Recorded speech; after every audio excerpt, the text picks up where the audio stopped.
নির্বাচনের কথা বললেই এই রকম সমালোচনা যেন আর চোখে দেখা যায় না,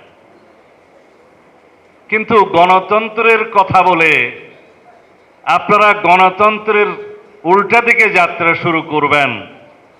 নির্বাচনের কথা বলে নির্বাচন নিয়ে ধোঁয়াশা সৃষ্টি করবেন।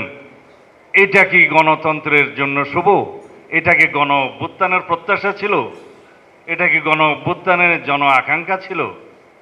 হ্যাঁ, কেউ কেউ তার নিজস্ব কেরিয়ার বিল্ডিংয়ের জন্য সামাজিক মাধ্যম ব্যবহার করতে পারেন, আমরা দেখেছি। আমরাও সার্টিফিকেট দিচ্ছি যে আমাদের অনেক সহকারী উপদেষ্টা বা মন্ত্রী প্রতিমন্ত্রীর মর্যাদায় অনেক বিশেষ সহকারী নিয়োগ হয়েছেন। তাদের কর্ম দেশের জন্য কল্যাণকর, আমরা তাদেরকে প্রশংসা করি।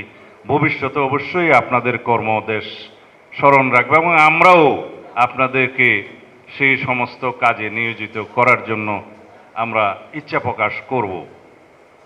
আমরা সকল মেধা এবং প্রতিভাকে সম্মান জানাই যারা রাষ্ট্রের কাজে নিয়োজিত থাকবে দেশের জনগণের কল্যাণে। কিন্তু সেটা কি গণতন্ত্র ছাড়া আপনারা পারবেন? যখনই আমরা ডিসেম্বরের মধ্যে মাননীয় প্রধান উপদেষ্টা প্রতিশ্রুত নির্বাচনী রুটম্যাপের জন্য দাবি করি, তখনই বিভিন্ন সময় বিভিন্ন উপদেষ্টা পর্যন্ত বক্তৃতা দিতে শোনা যায় জনগণ নাকি তাদেরকে 5 বছরের জন্য চায়। ইতি স্বরাষ্ট্র উপদেষ্টা কয়দিন আগে বোধহয় দেখেছেন, মাননীয় স্বরাষ্ট্র উপদেষ্টার তো পদত্যাগ চেয়ে আমরা বহু কমেন্ট দেখেছি, সেটা উনি দেখেন নাই। কালকে আমাদের ফরিদা আপা একজন উপদেষ্টা,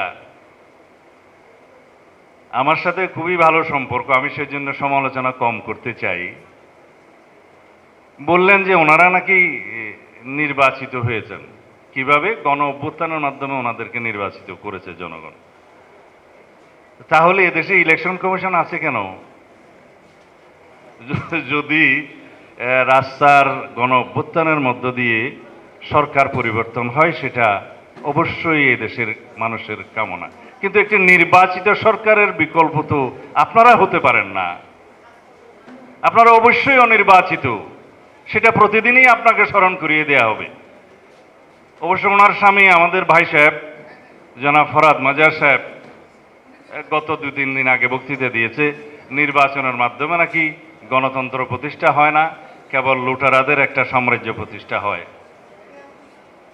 কি আর বলবো, যে নির্বাচনের জন্য, যে ভোটাধিকারের জন্য, যে গণতান্ত্রিক অধিকার ফিরে পাওয়ার জন্য, যে সাংবিধানিক অধিকার ফিরে পাওয়ার জন্য এদেশের হাজার মানুষ শহীদ হলেন, গণ অভ্যুত্থান হলো, ফেসিবাদের পতন হলো, সেই নির্বাচন, সেই ভোটাধিকারকে আপনারা অস্বীকার করছেন। কাদেরকে আপনারা উৎসাহিত করছেন? কোন গণতান্ত্রিক শক্তিকে এই মাঝপথে আপনারা সুবিধা দিচ্ছেন? কাদেরকে সুবিধা দেওয়ার জন্য, কাদের এজেন্ডা বাস্তবায়নের জন্য মাননীয় প্রধান উপদেষ্টা প্রায় ডিসেম্বর থেকে জুন এই সমস্ত আসা যাওয়া করছেন?